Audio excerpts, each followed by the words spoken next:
welcome to LOA Today. I'm Walt Thiessen. With me today is entrepreneur and Abraham Hicks fan Louis D'Souza. This is your daily dose of happy. We are so happy you decided to join us today. Anne-Marie Young's off doing other things today. We'll be expecting her back next week, but this is kind of like old times, Louis. We get to do it just you and me again, which we haven't done for a while, which is, it's a good thing. It's a good thing when we have the third person. They always seem to bring that extra energy, but this gives me a chance to really probe the mind of the great Louis D'Souza. So you got to be ready to take at this point. I'm not sure we can do it, Walt. Well, it may be a short show. Let's put it that way. But anyway, I actually have a cool announcement to make. We received contact from a PR representative for one of the presenters from the movie The Secret, Bob Doyle, who played a fairly good sized role. I can't remember all that he talked about, although I remember there was a lot about that. It was more about feeling than it is about what you think. But he was one of the presenters, and he's going to be joining us on the show. Interesting thing too, the bit of promo piece that I got from his rep tells me that he actually is de-emphasizing the law of attraction these days and what he talks about. Not that it's not important to him or not part of his life, but he has been actively reaching out to an audience that might be a little bit turned off by the whole LOA concept, the woo-woo side of it, and approaching the whole topic strictly from the perspective of what science has to tell us and what's known about how the mind operates and so forth. So it's going to be an interesting opportunity to kind of pick his brain, so to speak, and see how he's approaching it. Because I mean, this is a guy who's studied the subject. He really knows it well.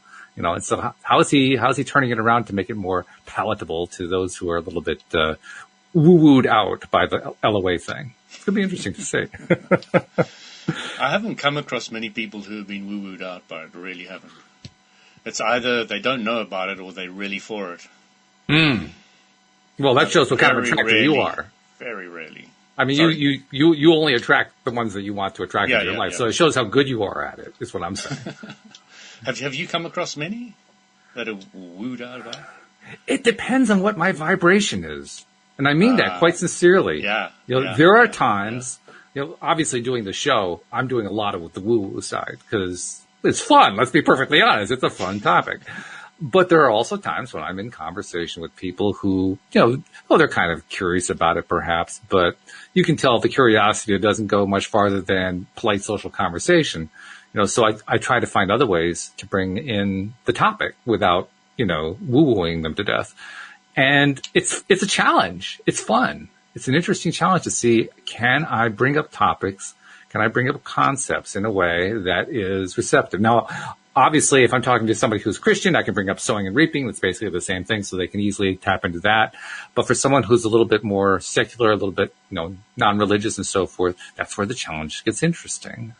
I guess I do sometimes attract them in. It depends what my mood is, what I'm interested in at that particular point in time, and what it is I'm willing to actually do to stretch myself, because it's a stretch, It's a mental stretch and it's an emotional stretch and so forth to see, okay, what can I do to accommodate somebody who thinks about things a little bit differently? It's a good thing. It's a good practice. But yeah, I mean, it's definitely whether I want to attract it or not. There's no doubt about that. Great. Now, when you think about The Secret, I suspect I know we talked about this many years ago when you first came onto the show, but I suspect you are kind of in a similar camp to what many people are, that the idea that The Secret was good in that it helped to promote the whole LOA concept to a very wide audience, but it also had some holes in it. So I thought I'd kind of just take a moment to redirect that simple topic with you. I mean, when you think about The Secret, and you and I commented before the show, we got to dust off our copies to go watch it again, because it's been a while. But when you think about it, what's your take on it from this vantage point many years later?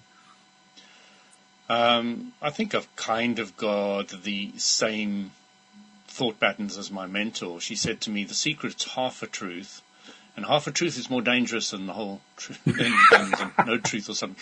And I kind of agreed with that, because it really says, focus on what you want, you're going to get it. And then how many people went out and focused and didn't get it and, got all disappointed, etc. So, because they create so many examples of, I thought about it and it happened, thought about it and happened, thought about it and happened.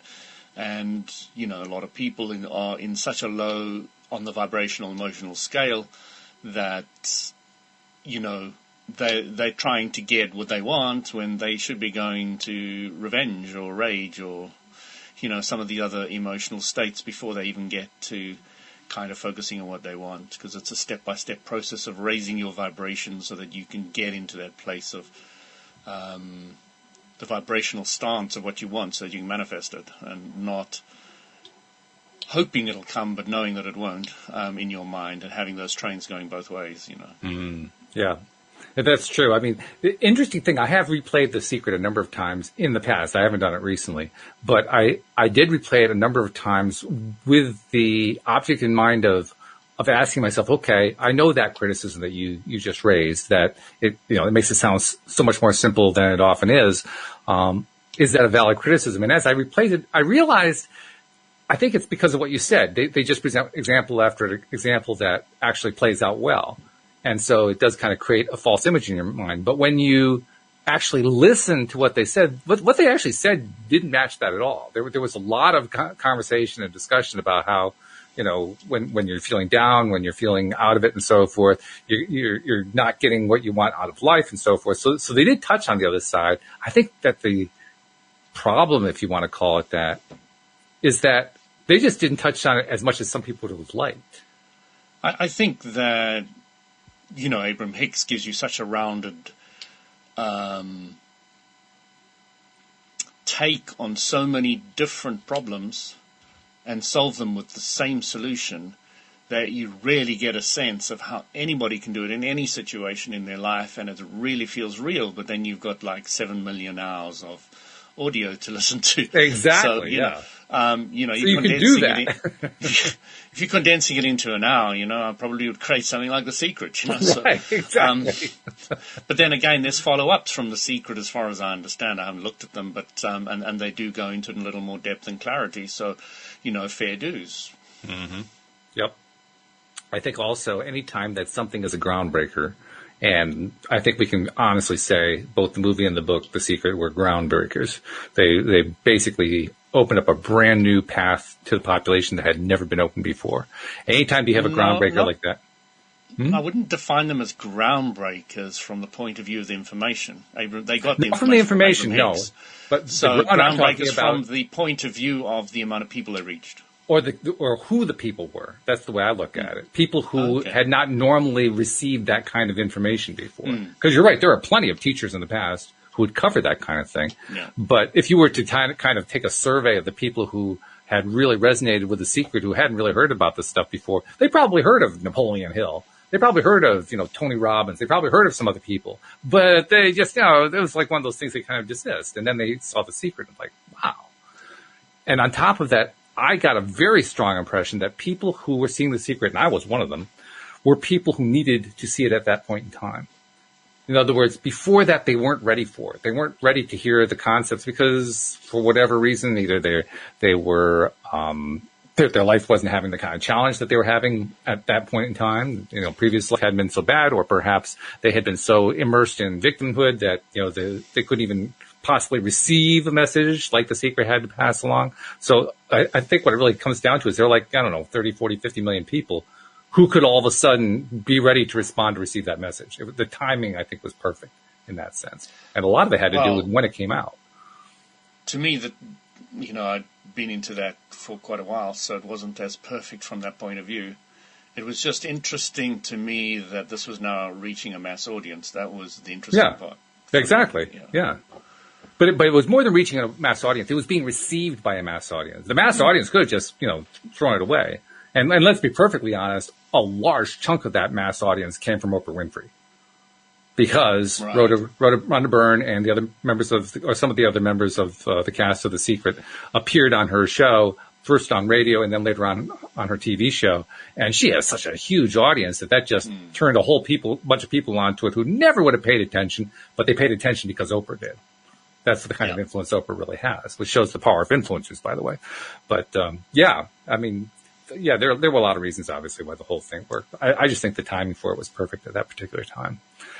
What's also interesting is that when you are, I still insist on calling it a groundbreaker because I think they were breaking ground among the population. You're right. The ideas had been around for over a century, really. But they were a groundbreaker in the sense that they broke through to a whole segment of the population that hadn't heard it before. And in that groundbreaking, you're going to make some enemies along the way. I mean, there are going to be some people who are going to be jealous. There's some people who are going to say, oh, well, they should have done it differently. There's always the peanut gallery, and the peanut gallery is large. So there was a lot of peanuts being thrown. Hey, that's just part of what happens when you do something like that. But it's going to be fun. It's going to be great to meet this guy. I do want to go replay the movie so that I can remember in more detail what he talked about. But I do recall very vividly that his main message was it's more about what you feel than what you think, which that was interesting. When I was first discussing The Secret, my initial impression afterward was, well, they don't really go into the feeling part. And I came to that after hearing Abraham Hicks talk about how important the feeling was. And then I go back and hear it and like, well, there's Bob Doyle talking over and over about how important feeling was, which just goes to show how perception is. My own perception really didn't match what was going on in the movie, but hey, it was my perception. So, yeah, it's going to be fun. It's going to be a good thing. Anyway, we don't have Anne-Marie today, so I think we can kind of go for more advanced stuff, which we love to do. Because I don't know, I think the advanced stuff is the more challenging stuff. When you've done 1,500 episodes like I have, the advanced stuff is the really interesting stuff after a while. Like, okay, yeah. Absolutely. I've done the basic stuff. That's good. Yeah. Let's go for the more difficult stuff. It's more fun. You got the T-shirt, and the jacket. That's right, exactly. And for me lately, the most advanced concept I've been working on is the idea of forgiveness of what the Thai people call transgressors. Forgiveness or appreciation, I guess is the better thing. Appreciation of the stuff that are the negatives. What people would normally call the negatives of life. That you at one stage or the other perceived as wrong, bad, horrible, against you. Right. Blah, blah. Exactly. And I know that it's an advanced concept because it was certainly for me the first time I ran into that when I rebelled against it. My mind says, hell no, that's not going to happen. I got to find another way here. This is going to work. But ultimately, that's where you end up going to the more that you study this topic. You end up kind of butting heads with that thing and realizing, yeah, okay, at some point I got to make peace with this. So that's the biggest one for me so far. But I'm also, the other reason that doing 1,500 shows has been so advantageous for me is that I've also realized that just because that's a big spot for me doesn't mean it's a big spot for everybody. So I'm going to open up a little bit more. For you, what are the big challenges right now? I mean, you've got this thing pretty much down pat. I get the impression of from what you talk about show to show. But what's the biggest thing for you to kind of deal with these days? I suppose it's step 3, which step 4 says do again and again and again and again and again. Mm-hmm. Is relief and release, letting go, trusting that it's the way it is, and just moving with that again and again. And with that comes incredible energy, vitality, passion, etc. And that starts really vibrating in your whole being to a very high degree. And of course, then you block it again, and then you release it, then you block it, and you release it, and you become highly aware of what you're blocking because it becomes highly unpleasant, emotionally, vibrationally, and you're just tuning it the whole time, and you're playing with it, but you're playing with it very consciously. That's the word that probably is on the forefront of everything now. If I eat food now, I put my hand on it first. Does this feel good for me, doesn't it? I've gone to all these lengths with water, which I've talked about. I'm now even gone to the level of copper cup. So, I've got this vortex swirling machine now, and it works brilliantly. It aerates the water, keeps it moving, gets rid of any chlorine, gets rid of certain minerals, and then I put it in here, and this cup just really just tastes beautiful. I mean, the drinking out of this is just... Is there anything special about copper that makes you choose the copper cup? Yeah, copper also leaches out unwanted minerals, etc. Okay. All right. Yeah. I didn't know that copper could do that. Well, no, I didn't know either, but they say it does that. But copper has been known to be good to store water in since time immemorial, Leave it overnight in a copper jug or something is been the Ayurvedic rule forever. Okay. 3,000 years plus. And your picture is a bit funny. I know. I'm disappearing into the galaxy behind me. So I know. I'm trying to mess with that a little bit. You coming to visit me? Yeah. Right. Oh, dear. Yeah, for some reason, yellow T-shirts don't work too well with the StreamYard. I should remember that, but I'm trying to adjust to see if I can find some way to stay on this planet. As soon as you went close to the screen, it went worse. So maybe if you go further back. I'll just sit back. Yeah, well, except my shoulder disappears, but other than that.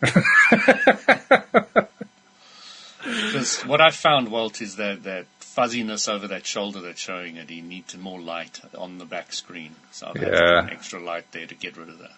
I could try putting more lights on, but when I do that, then I get other kinds of weird results with this. I mean, here, just do that. See, all of a sudden now it's getting really fuzzy. I mean, there's no way to win on that. So, fortunately it's a podcast. Fortunately, most people aren't watching the video anyway, so I can play with this all as I want. And, 1% of the population who's hearing me sees it, and I'm not worried. So we'll leave it at the background, and there's no galaxy back there, and that's just all there is to it. There's a lot of LOA in all that, There is, yes. The law of attraction. But what you're talking about does make a lot of sense, because those resistance points are pretty much what we deal with continuously from the moment that we learn about how LOA works, especially if we hear the Abraham Hicks teachings. But even before that, going back to the secret teachings, we keep running into them. In fact, I ran into them so early and didn't know what they were. That was the thing that I think frustrated me with the secret more than anything else, because it really didn't talk about resistance points hardly at all. It talked about stuff around resistance points, but it didn't actually address the topic directly. And when Abraham came along and described all that stuff, it was a big aha moment for me. Really, really big aha moment. So I was quite grateful for that. But those resistance points, oh my goodness, that's like a lifetime that you work on dealing with those things. I think it's like it never goes away. It never stops. It's continuous, which is good. I mean, because we're constantly in growth mode, but, it's just, that's just part of what happens. So the big thing I learned, Walt, was really understand it now to a great degree, was that contrast is your teacher. I say that to people and they just go blank as they're like, what is he talking about? The amount of times I've seen that on people's faces. What do you mean contrast is a teacher? And when you start getting that, you start really getting where your lessons are, how your lessons are appearing, how to change them, and all the rest of it. It's without contrast, there is no life. Without contrast, there is no planet, there is no building, there is no sound, there is no nothing. If everything's always the same, you can't perceive it. It's unperceivable. It's a great point, too, because so often we try very hard to eliminate those parts of the contrast we don't want, and we don't realize that's actually undermining our own purpose. Yeah, it's why we came here, is to play with the contrast, Yeah. And it's really difficult to people to understand it. I say a good teacher helps a student face more contrast. That's what a good teacher does. That's all a good. If you want to become a good teacher to your child or to anybody, just play with contrast. Little Eloise comes to me, "Oh, Dad, I've hurt my thumb. I've banged it or something." I say, "Okay, bring me the knife." She knows exactly what I mean, and I want to cut it off. She says, "No, Dad, I don't want to do that." I said, "How's your finger now?" "Oh, it's fine, Dad." So all I'm doing there is playing with contrast. The little pain in the finger versus having it cut off. When you think about it for a second, one is a hell of a lot worse than the other one. And when you remove that one, it always goes back to an old yogi story I once heard when I was a kid. This lady who trusted and loved her guru totally and totally worshipped him said, "Guru, I can't handle it anymore. My uncles had to come stay, and I've already got 4 kids and my husband, and we just got a 1-bedroom house, and it's terrible."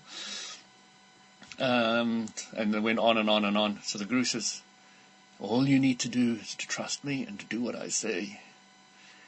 No, actually, he didn't even need to say that. The woman trusted him so completely. So he just says to her, go get your chickens that you've got outside, bring them into the house. They must live with you too. She says, what?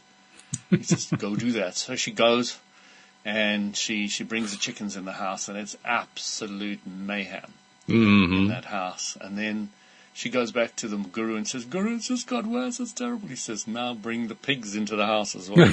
Oh, jeez. So she brings the pigs into the house. Oh, God. And she goes back to him in Remind me not to sign up with this guru. I don't want to go anywhere near this guy. Can't remember which guru it was, but I loved the story. Then she goes back to the guru in tears and says, Guru, what must I do? He says, take out the chickens and the pigs and you'll be fine. What was he doing? He was just playing with contrast. Well, more specifically, he was playing with contrast by bringing in heavy contrast and taking it away to help her show appreciation for what she actually had. Yeah, exactly. Which is a brutal but brilliant technique. It's the way we learn, contrast. Well, I was actually going to comment, I don't know if, I don't know what the equivalent of child services in the UK is, but if they're listening in, you want to contact Louis at... My God, he's threatening to cut off his daughter's finger. Oh, no. I was speaking to another lady who said, my dad used to do that to me all the time. Oh, jeez. My God, it's an epidemic. But, once you've done it a few times, they know it's not serious, and that you don't actually mean it, and you've never enforced it or done anything, But it's the idea in the head which brings so much relief, the contrast between finger cut off and a little bit of hurt. And it truly works every single time. It's like a miracle. And I don't use it because of that. I use it because I'm fully aware that this is a contrast technique that I'm consciously using. And, of course, I would never bring a knife or anything like that around. It's just making a mind game out of it so that it can become easier for her. And it does. It works quickly, easily. And helps. So, if you've got an aware parent, you can do it. If you've got a guy who runs out and brings out a knife and starts acting as though they're going to chop it off or something, then you've got somebody who's off the deep end. You have a psychotic is what you have, yes. So, you just got to understand how to use contrast in many different ways. And, I use it to my advantage all the time now. I can see certain conflicting situations, and as I said, I don't mind conflict anymore. I actually quite encourage it, and I just make the conflict bigger, and then I remove the conflict. So no, I really understand what you're talking about, and that contrast shift just gets them on your side. It's just really amazing, Yeah. But you're doing it very, very consciously, not to manipulate anybody, but just to ease the situation, to bring, relief and release to everybody. And in some ways, that's what we're doing with ourselves when we're doing work on ourselves. And I say that to kind of bring another point into it, because the longer you do work on yourself, and you're somebody who can speak to this in a very strong way, the more that the more you have trouble taking any of the negativity seriously. And it's really difficult to take it seriously anymore. It is, yeah. Which is kind of an odd feeling when I focus on that for a moment. And I've been experiencing it a lot lately. As you know, I've been doing the Taya boot camp. I'm roughly halfway through it, a little bit more than halfway. And at this point, I'm on module 9, and the module basically has you revisiting the 3 transgressors that the stream helped you to identify first time around, and ask yourself how you're feeling about them. And I had no feeling about them at all. It's like I didn't care. They just didn't make any difference anymore. And I was wondering, am I doing this wrong? What's going on here? And then I realized, no, actually, I'm doing it right. But what a strange feeling to just, things that haunted me when I was, in my teens, in my 20s and 30s, I just don't even care about it anymore. It's not even important. You say it's like, so, what else is new? Big deal. It's not that big of a thing anymore. So a question I often ask myself, Walt, is how would I feel about this devastating situation in 80 years' time? When I'm 80, or when I'm 80 years old. Yeah, sure. How would I feel about it then? And stretch the perspective out. And there's also the timeline therapy. I don't know if you ever heard of it. Timeline therapy? No, I don't know that one. No. Oh, it's great. So what you do is you imagine going out of your body, looking at a timeline, and saying, okay, this is where I am now. If I go back a little bit, this is when the event happened. Now let me imagine I'm somewhere before that event happened. Mm-hmm. How do I feel then? And you get into a really good place, and it erases. It has a very powerful effect of erasing that negative feeling you have for that situation. Is just setting yourself a little bit further back in time to before it happened. That reminds me of something that came up. It comes up in the meditations that the stream has put together for that Taya boot camp. And they're basically all the same meditation, but they've chopped up some of them to make them shorter, longer, take out stuff that isn't relevant for what they're doing on a particular situation and so forth. And one of the concepts that comes through in the original meditation is kind of doing the same thing. You visualize yourself kind of leaving your body, so to speak, going out, into the ethers and outside the planet and solar system, galaxy, farther and farther out. Until you get to the point where you're looking at things through the eyes of Source, so to speak, from that far away, distant viewpoint where, stuff on, like the planet Earth is like this little speck of dust, and that's how important it is. And then the problems you're having on Earth are even smaller than that, so it's all very, very far away perspective. And they make a comment in there that I haven't actually addressed it with the people in Taya, but I'm going to bring it up with them, and I'll bring it up with you too to get your reaction on it. The comment is that, and I'm probably going to mess up the way they said it, but time is nothing more than a series of thoughts. Thoughts in the past, thoughts in the present, thoughts in the future. It's just like a string of thoughts. That's what time is. And I thought that's a really interesting way to define time. Yeah, to look at it. Before. Yeah, I thought that was really interesting. And it's got to be accurate. It's got to be 100% accurate. So, and I guess the part that makes it really interesting is I don't really think of a thought having a duration, but we've apparently created duration out of thought. And there's the illusion. It's really interesting. How did we do that? Because there is only the now. That's right, yes. But you can remember the past and bring it into the now while you're remembering it. Yep. Or you can think about the future in the now, but it's not the future. It is a now experience. Yeah, even when you're thinking about the future, it's still now. Yeah. And the other interesting thing is if you've got a really traumatic experience just happen to you, the way I often say to people is, okay, so you're a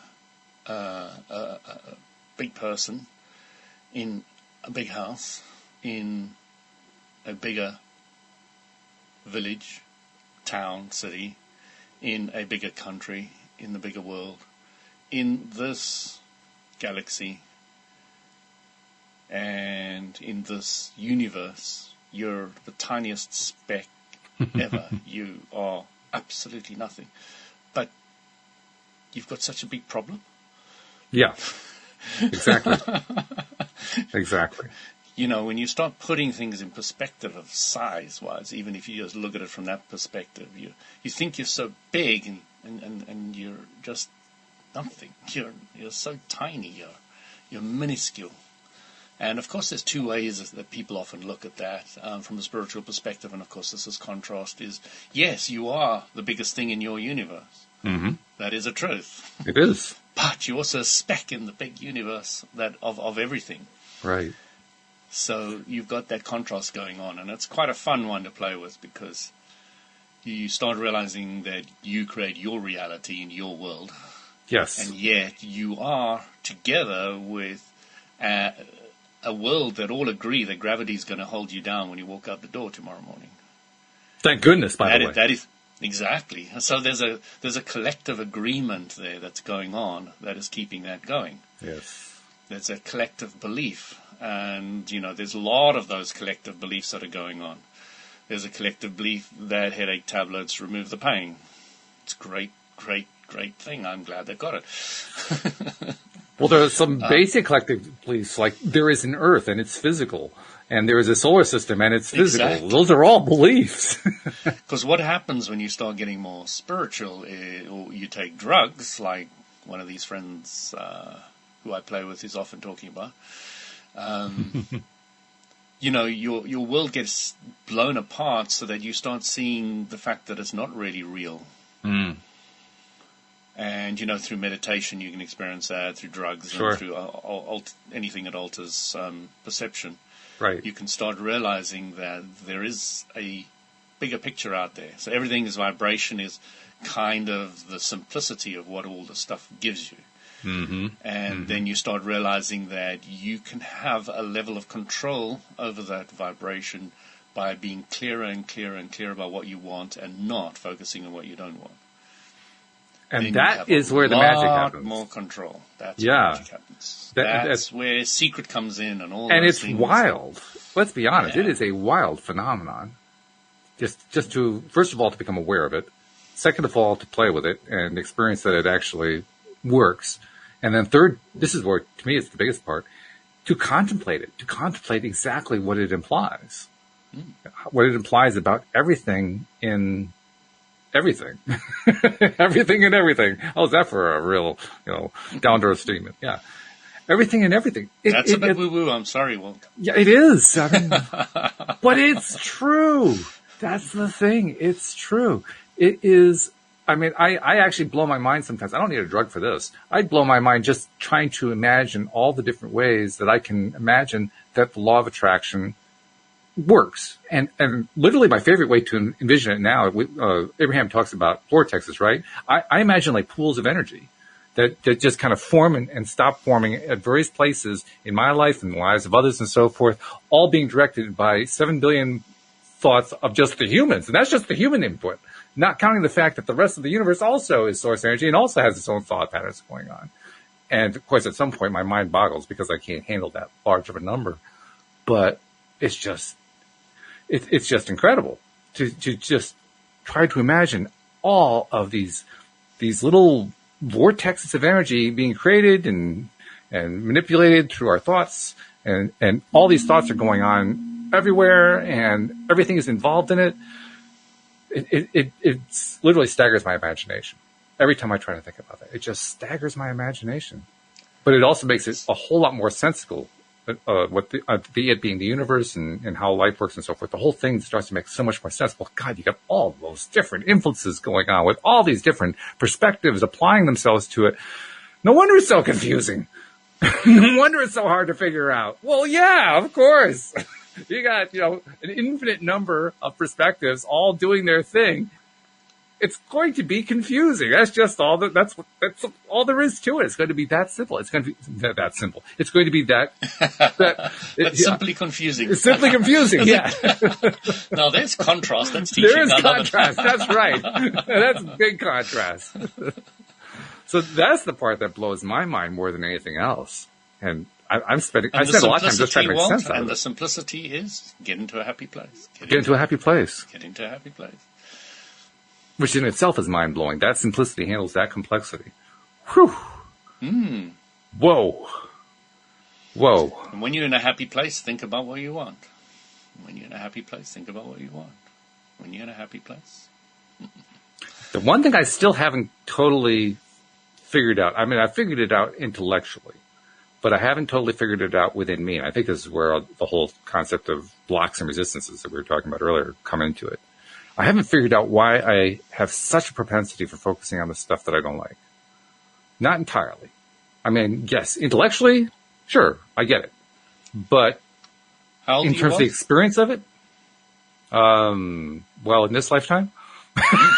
Good answer. 64 in this lifetime. So 50 odd of them having negativity. How much active vibrations do you think picked up during that time? Oh, well, more than I can count. And now you're bitching that it's taking 7 years or whatever? I'm not bitching about it. I'm just marveling at it. You're marveling that you've still got some negative vibrations hanging in your vortex? I'm marveling that I was able to create that many. I mean, damn, I was busy. You had some good teachers. Yeah, really good. Yes. I appreciate every one of them, too. Thank you, guys. Appreciate every one of you. But, oh, my goodness. I think the reason my mind boggles at it is I'm boggling at my own creation. It's hard to grasp that. It really is. It's hard to grasp wow, I'm just creating all this stuff. I feel like I've been, at the tiller for an entire lifetime and only just discovered there was a tiller, and I'm amazed that the boat is still afloat. I mean, that's what it feels like. And yet somehow I've managed to, through all that craziness, through all that contrast, through all that polarity, I've managed to stay afloat. Wow. How on earth did I do that? And how do you define staying afloat? Well, I'm still breathing. Okay, alive. Yes. Right. Yeah, because so that's the metaphor of life. Negativity to have killed you by now. Rationally, yeah. I certainly That's exactly what it does. That's exactly what it does. It does, eventually, yeah. Yeah. But I just marvel that I've been able to stay alive. That's the amazing part. That's the remarkable part. And the longer I stay alive, the more remarkable it is. For me, is that as you get older, you start having more energy, more focus, more clarity. Yes. It just gets more exciting. Isn't that interesting? It's just nice, man. Yeah. Skin still looks good. Hair's not too bad. I blew my wife's mind the other day because she's been telling me for years she loves me with the white hair. And I've never really wanted the white hair. I always wanted to keep my dark hair. And I finally was looking in the mirror while we were sitting in the car in traffic. You mentioned this last week. Yeah, and I appreciate it. She says, wow, that's the first time I ever heard you say that. And I suppose that's true. I had not really said it before, but it is true. I am feeling better about how I look, as I am, the way I am. And wow, there was a time I would have doubted that could happen. But it did. I did it somehow. I got here. So there's one of my gamers who says he's wants to start listening to my podcast. Oh, cool. And he did start, and he says it's nice, high energy, and he said then he fell asleep at 4 a.m. in the morning or something. Well, I'm glad we were able to help him in that way. But he's big into drugs, so we have this discussion because I'm clueless about drugs, I said, how much does it cost? Because I'm just absolutely clueless about these things, and it's like expensive depends on how often you smoke, but it's obviously fairly expensive. If you took that every day, it'd be about £300 a month, but he doesn't, so it's weekends and when friends come around or whatever. It's like a social smoker type scenario he painted out for me, but he brought up something, and Dan, if you're listening, enjoy this. He says to me he's looking to buy a house on an island with like 40 people on it because he wants to get away from people because they're all so negative and toxic, etc. And I said to him, different places, different faces, but you take yourself with you. You're going to find that one toxic person on that island, and you're going to draw him towards you because that's your vibration. That's what you're putting out. Doesn't matter how many people you remove from your life, you're going to land up drawing whatever you're putting out because it's the universal law of attraction. You can't ignore that. You can try and run away from it, but, become more resilient. Understand how the world works. Understand the law of attraction, Understand that when you focus on what you don't want, you're just going to get more of it. And, if people start getting that, it's really great. I'm curious, how did he react to that? Because that was a pretty big point you were bringing up with him. Didn't push it away or anything. I can't really remember. It was a while ago. That's all right. But, we still play together, we still chat, and all the rest of it, so he got to thinking about it at the very least. Yeah. But it's a journey, to understand the law of attraction, starting with The Secret, going to Abraham Hicks, listening to thousands of hours of that, then coming to some of us only do hundreds of hours, but yes, in your case, I understand thousands of hours. We're just not as dedicated as you are. Somebody said to me when I was 24, we were at a spiritual retreat or something. They said, you're really an old soul. That's a statement for the New Age people used for somebody who's quite enlightened and aware and all the rest of it. And I said, no, that's not true. I said, I just learn quickly.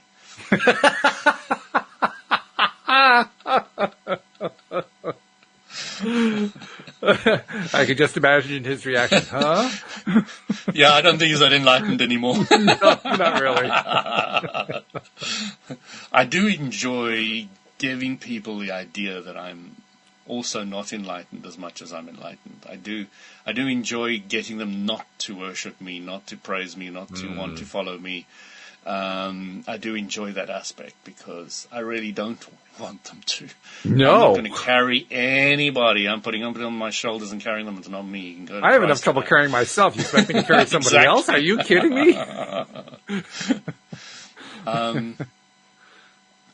But I do love sharing with them how I got to where I got to. That's obviously the reason why I've been on the podcast for 4 years or whatever. Sure, yeah. So, it's really a journey to start understanding how life works. And not many people have ever bothered to ask that question. Why am I here? Where am I going? What am I doing?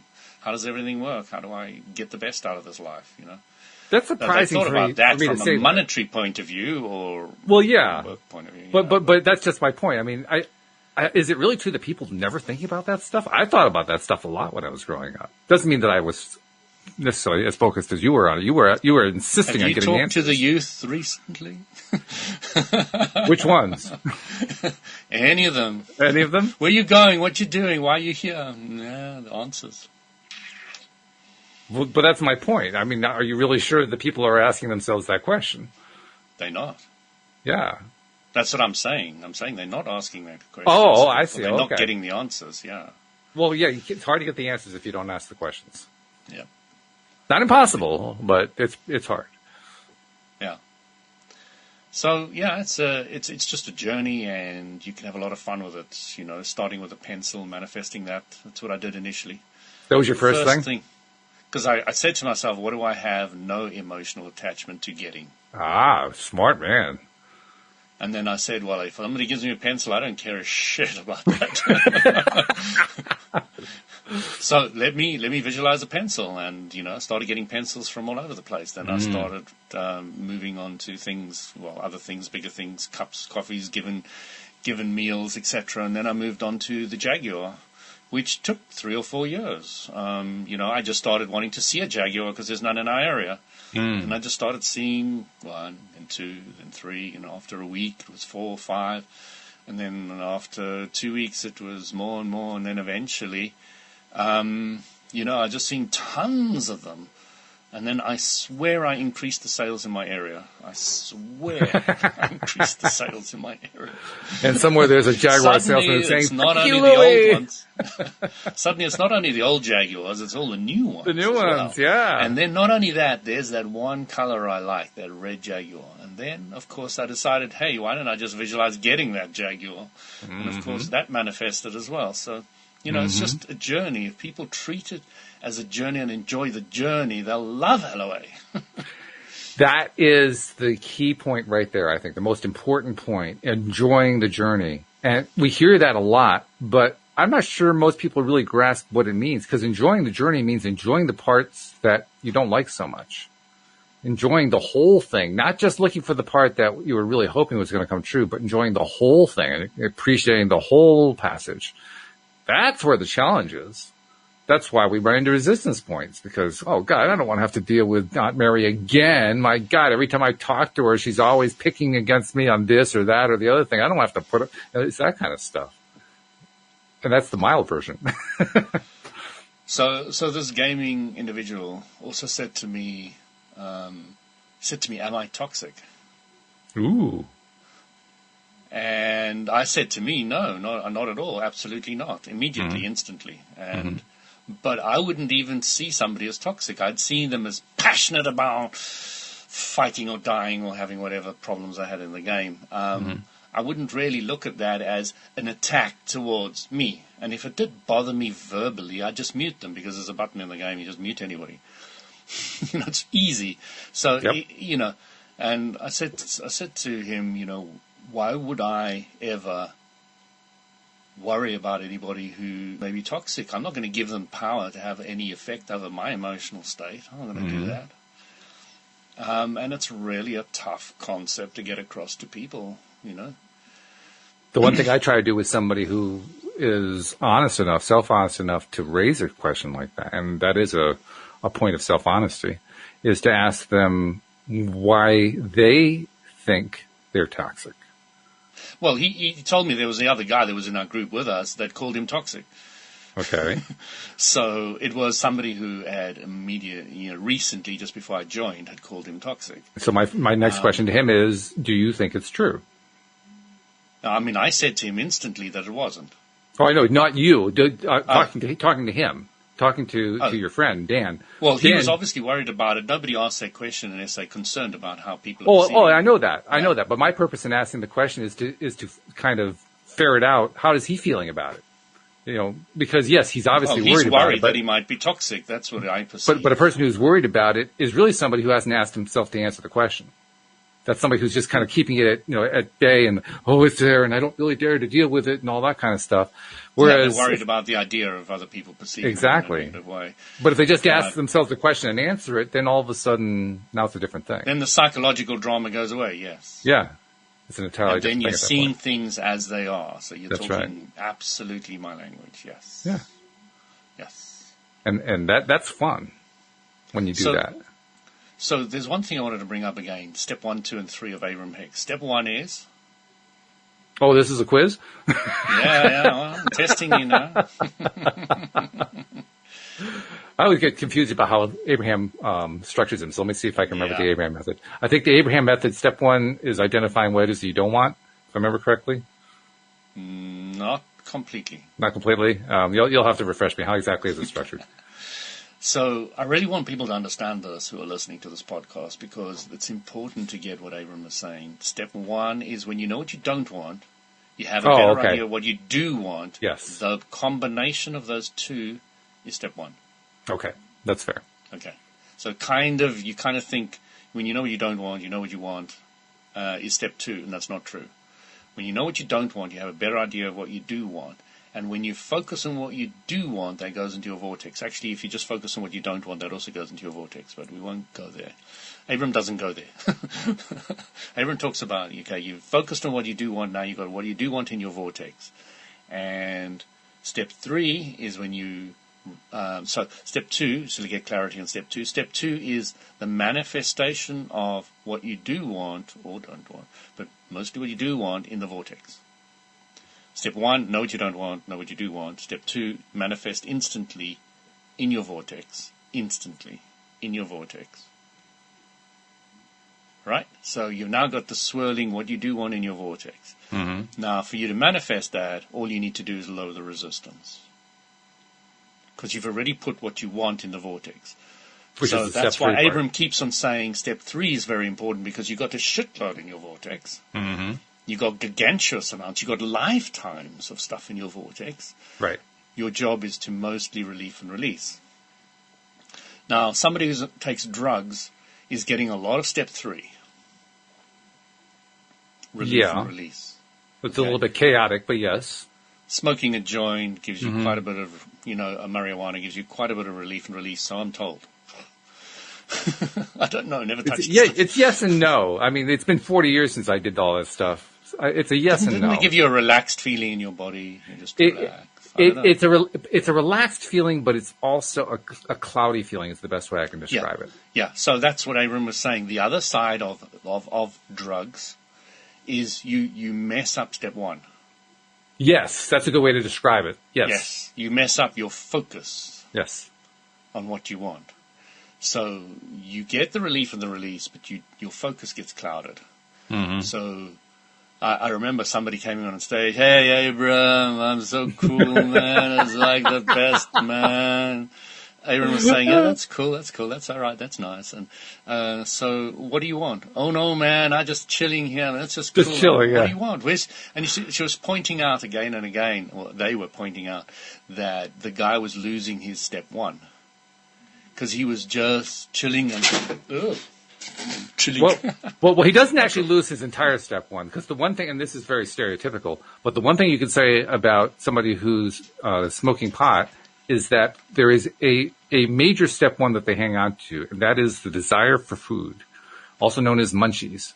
Because when you're high, the last thing you want is to be presented with something that tastes really good and not be allowed to have it. You'll just drive yourself crazy over that one. So you don't lose all of it. You don't lose everything. Is that just you, or is that everyone? Oh, no, that's everybody. That's everybody. Is it? Yeah. Oh, yeah. Yeah. Entire comedy routines have been built on that one. So, yeah, it's quite common. But it is a distortion because it's one of the only things you can focus on.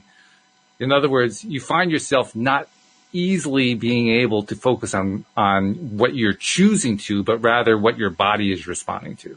Mm. It's less you and more your body, if you know what I mean. Do you ever have kind of psychedelic experiences with Mario?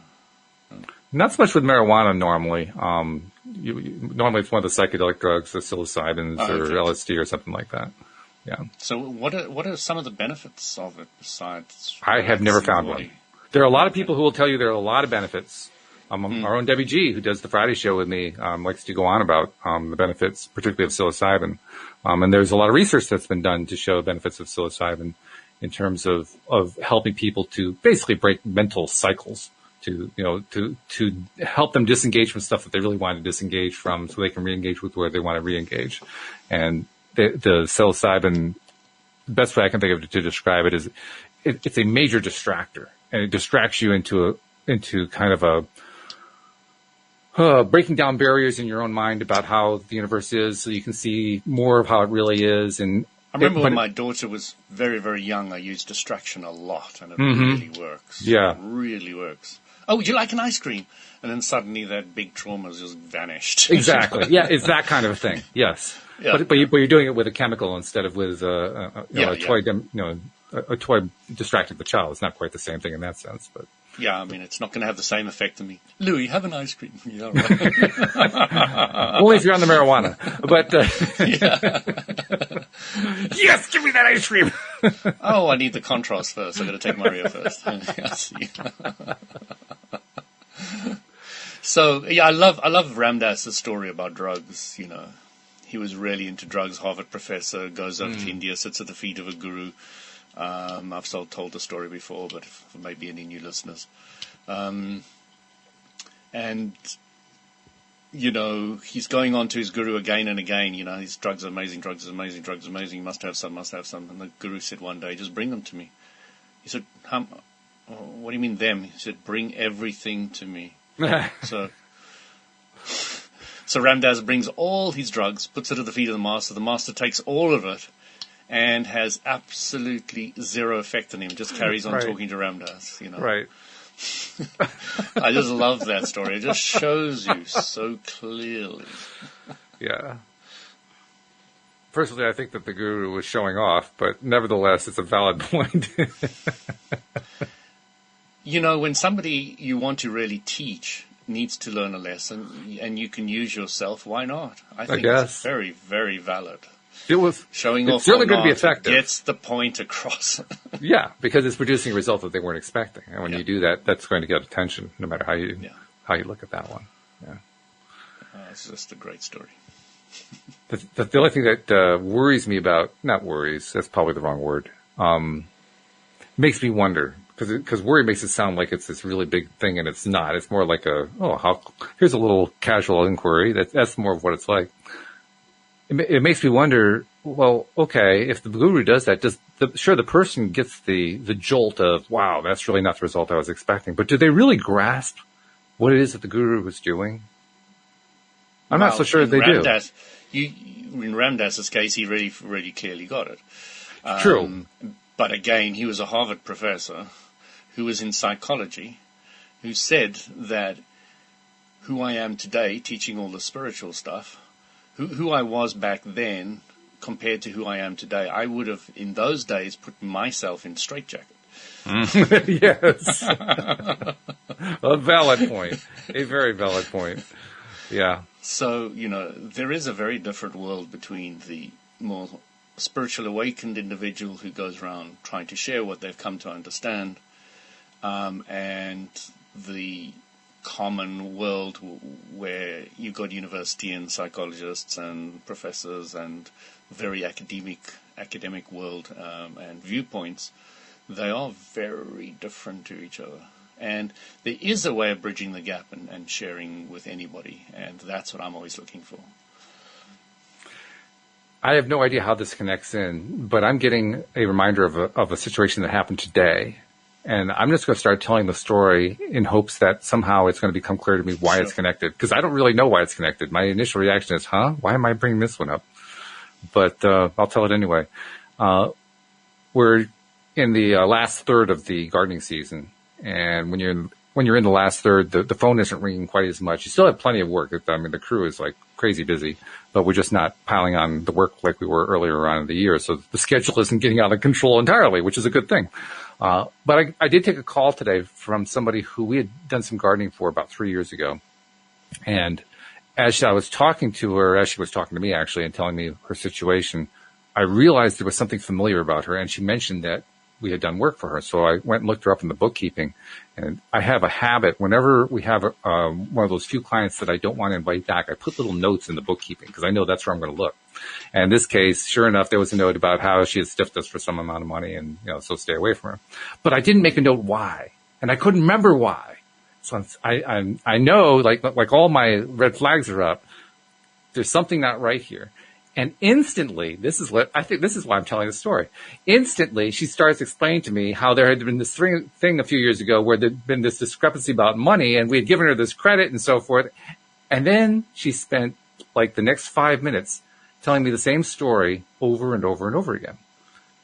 And I just have to reiterate, this is what happened. And I want to make clear, this is what happened. She just kept doing it over and over again.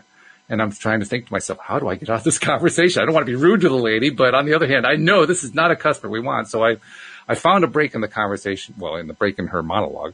And I said to her, I understand. I actually looked you up. I recall you as a customer and so forth. And I think I just have to say we're going to decline to do the work for you, and I can refer you to somebody else who I think will take care of you better. And of course, she became very defensive about that. Why? I tried to give a very oblique answer. That wasn't doing it. So I said, okay. I'm going to go talk to Louise because quite honestly, I don't remember the details of this. Maybe she will. And maybe, let me see what I can work out with my wife because it's her business after all. So I put her on hold, go to talk to Louise. Louise can't remember her either. She remembers the house. I give her the address. She looks up the house on Google. Oh yeah, I remember doing that house. Yeah, it's in Farmington Woods, blah, blah, blah, blah. But she couldn't remember what the details were with the woman.